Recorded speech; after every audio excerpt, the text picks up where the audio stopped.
Alright, so yeah, welcome back to Unfiltered. Obviously, it's been a few months since I've done an episode, and that's for a myriad of reasons that I'll probably get into in maybe a later episode.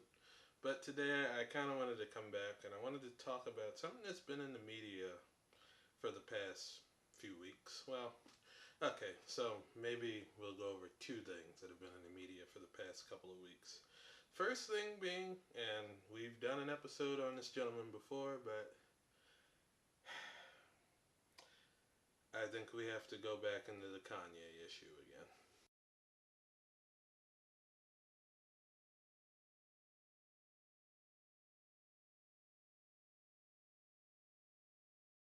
So what's the Kanye issue, you may ask?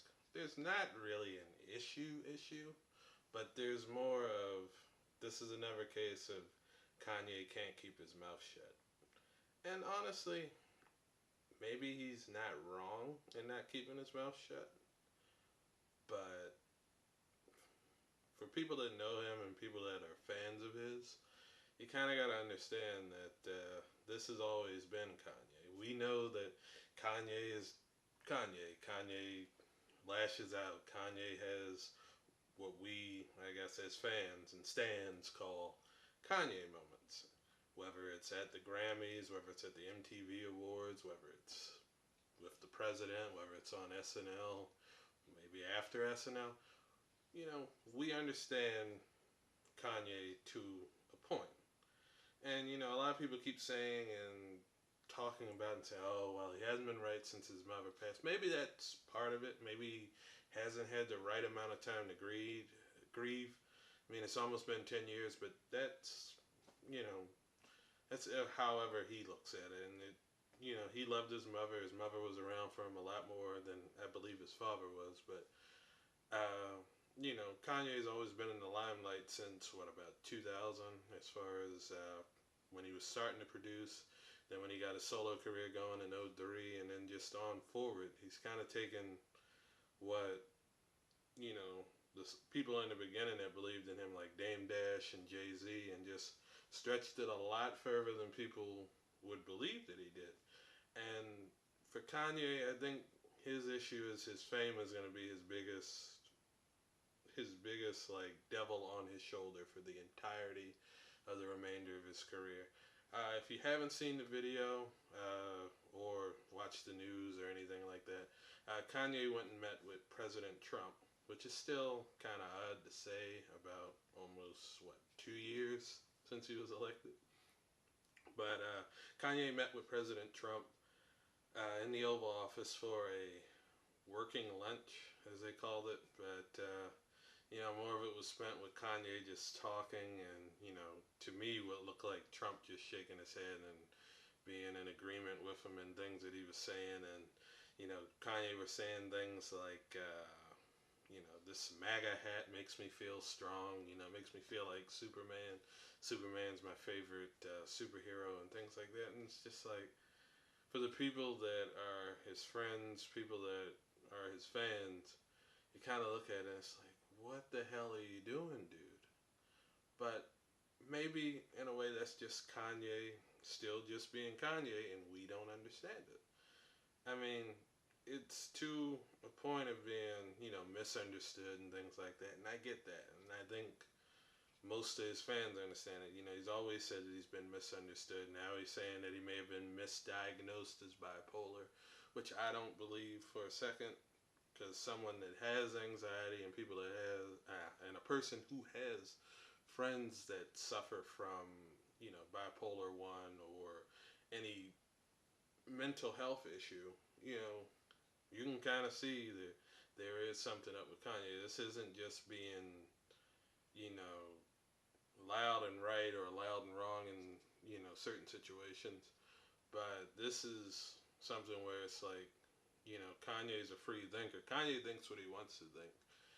Do I agree with that? Not in the slightest. I mean, you know, things that the president have done, and this isn't even to get political or anything like that, but, you know, a lot of it doesn't mesh with me, and maybe it meshes with people out there that are watching this. And, you know, I'm not here to offend you and say things like that, but, you know, we know Trump is not one of the easiest people to ever have anything in common with, and I think really the only way Kanye has something in common with Trump is from a celebrity standpoint, which, you know, you see Trump when he does his speeches, he likes to do them in prime time, you know, 7 or 8 p.m., so that you know, the spotlight is on him. And, you know, even just yesterday they were saying on, I believe it was MSNBC or another one of the channels, that now Fox News is starting not to air those rallies that he's been trying to drum up support for 2020 or rally up his base. They're not airing those as much because it's costing them too much money. Because when the president speaks, most times you can't take a commercial break. And, you know, they're starting to lose money. So now they're not showing them when they could be showing a Laura Ingraham or Tucker Carlson or somebody like that. And, you know, Kanye, in a way, is the same way. You know, Kanye wants the attention on him. When he first had one of his first outbursts back in the mid 2000s, I'll say it's like 04, 05, when he jumped on stage at the Grammys because somebody won over top of him. It was really an off-camera thing that not too many people saw. It was either the Grammys or it was the European Music Awards, the European MTV Music Awards. And, you know, he hopped on stage and said something. I think it was Linkin Park that beat him. And he had a outburst about it. If I can find a clip, I'll try to edit it in. But, you know, if not, I'll put some sort of link in the description. But, you know, to the Taylor Swift thing, to, you know, jumping on stage at the Apple Store now, or, you know, the loud outburst. Well, can't even say it was a loud outburst, but kind of holding the fans that came to see SNL captive afterwards because he gave a pro-Trump speech. So it's kind of like Kanye loves the limelight. Kanye loves, as a song on Graduation says, he loves the flashing lights.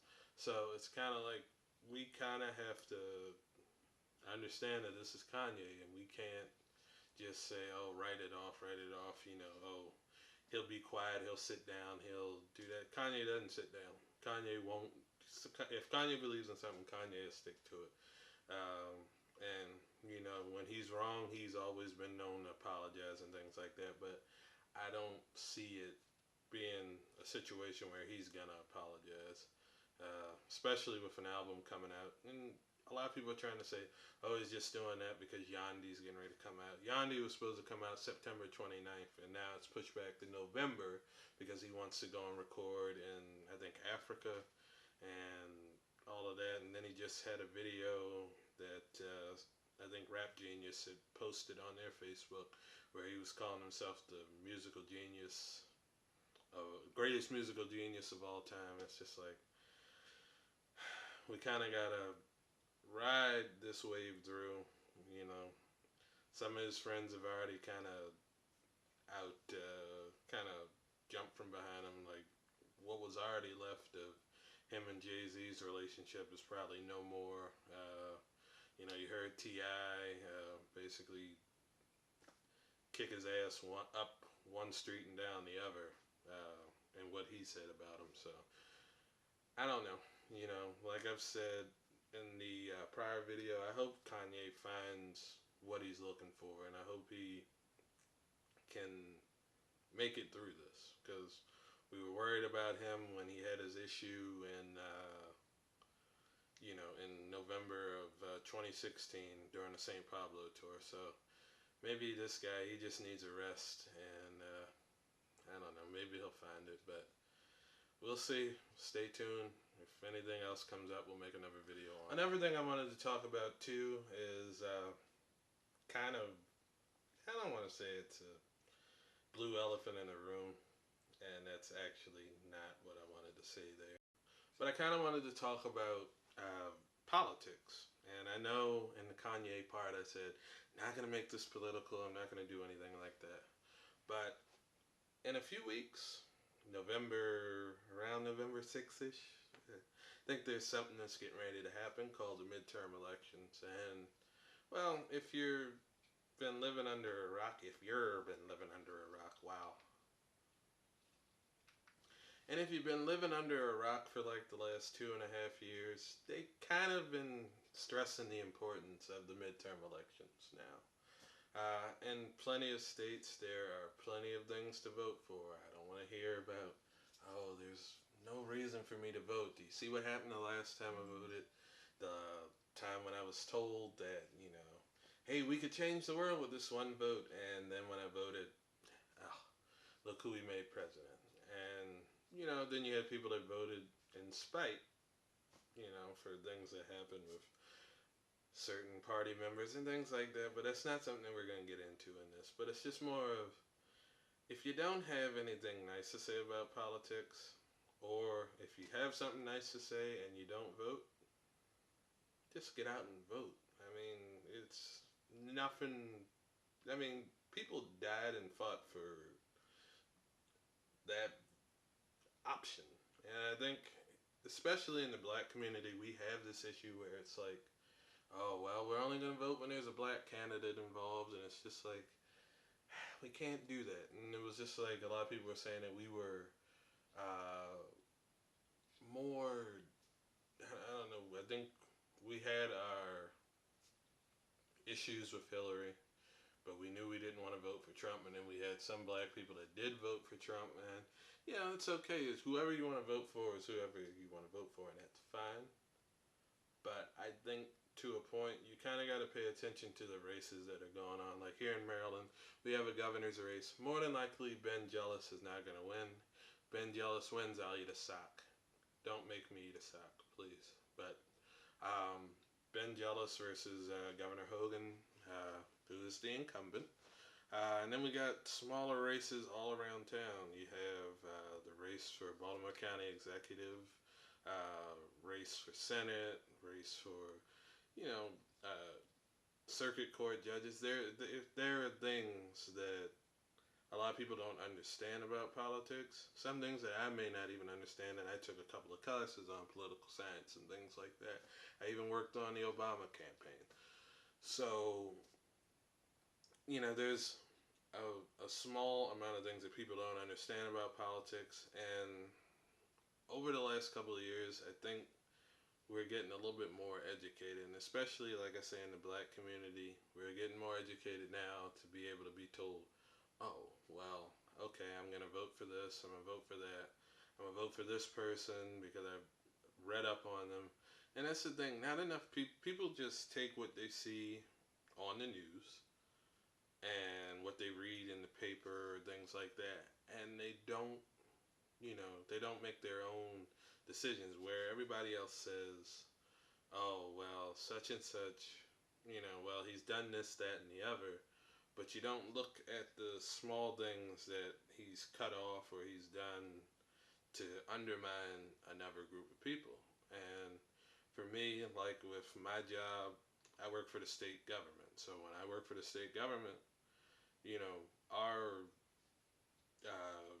everything that we use to get, might as well say, raises and things like that have to go through the governor's desk, and we have to fight through our union to get those things.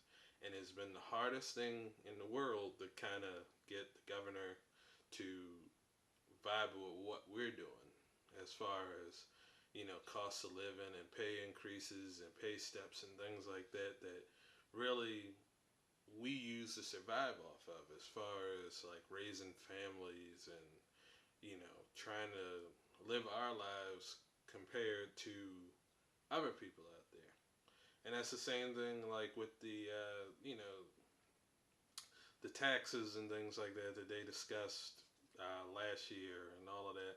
And just like with healthcare and things like that, these are important things. If you get the wrong people in office because you say, oh, I don't want to vote because I don't feel comfortable with, politics and things like that. When you let the wrong people get in office and then you have this happen to you, like if they get rid of affordable health care, I'm not going to go ahead and call it Obamacare like everybody else does because Obama's out of office, but affordable health care, when you let that go, and you're like, oh, gee, I can't get this coverage for this, that, and the other, And then somebody says, well, did you vote? No, because I didn't like any of the candidates. Even though you didn't like that candidate, your vote, and I know it feels like fear mongering to say it, but your vote could have been that vote that swayed it from one party to the next party. And I don't think people see that as the biggest threat that it can be. Like, if you let an entirely Republican House and Senate do it, that means everything that the president, wants done, on a state and local level can get done because it's just moving. It's just there's no fight. Like if you go out there, and it very rarely happens that you get one party that completely can take over everything, but you have to flip a certain amount to say that, oh well, right now it's a Republican majority. If you make it through November and the Democrats go and push those Republicans that were on the brink out, you know, then you can start seeing some pushback to what's going on. So it's not that your vote doesn't count, and it's not that anything you do politically or political wise doesn't stand for anything. It's not like back in the day where our vote only counted for half, and women had the right to vote before African Americans did. So I just want everyone out there that if you got a political, I guess soapbox you want to stand on, fight for it. Fight for what you have to and what you stand for. Who cares if it hurts one of your Facebook friends? Because honestly, it's your opinion against their opinion. And, you can't really fault somebody for having an opinion different than yours. And that's why, I have a lot of friends that are Republican, most that are Democrat, and some that are independent or libertarian or things like that. And we all get along because we all know that you are entitled to your opinion. And we will call you out when you're doing something that's kind of like,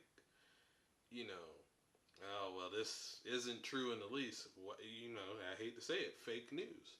When you go out there and, you read, you share this post that doesn't have, doesn't have a basis of fact in it. When I have to go on Google and write in your comments, write an entire link to either Snopes or a political, PolitiFact or anything like that. That's where it needs to be. And I think at this point, I'm 28 years old, so everybody that on my Facebook, we're mostly 27, 28, 29. We all can draw our own conclusions from things. You don't need Facebook, you don't need Twitter, you don't need YouTube. Yeah, I know, this is ironic that I'm telling you this, but you don't need a media outlet to have you draw your own conclusion. You read up on what you need, you find out from other people that are considering to vote for, someone else, where they stand on the issues. You go to your town hall meetings, you do everything that it takes, and you don't let up. You go ahead and you vote, you pull that lever, you walk out, you write, you do whatever you have to do. And I think you're going to feel a lot better about it, no matter who you voted for. But please, just stop coming up with political opinions if you don't vote. And that's the thing that's going to change the world, I think. So, alright, so that's an episode of Unfiltered. I know it's been a while, and I'll get into it eventually, what's going on. Thank you for watching.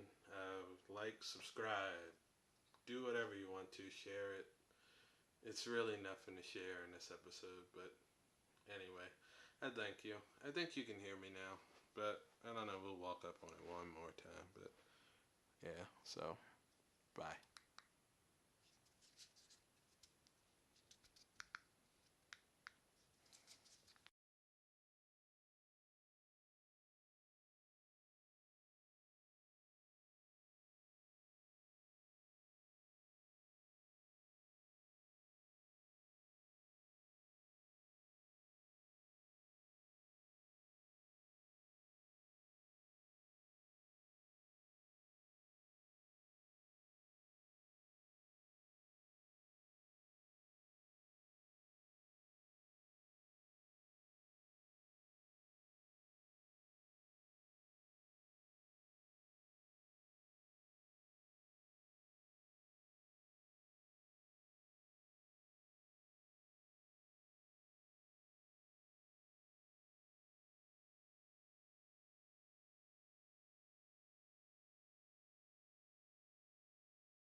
Oh, I guess this is bye now. I don't know. Yeah, so thanks for watching. I thought I recorded this part already, but yeah, see you next week.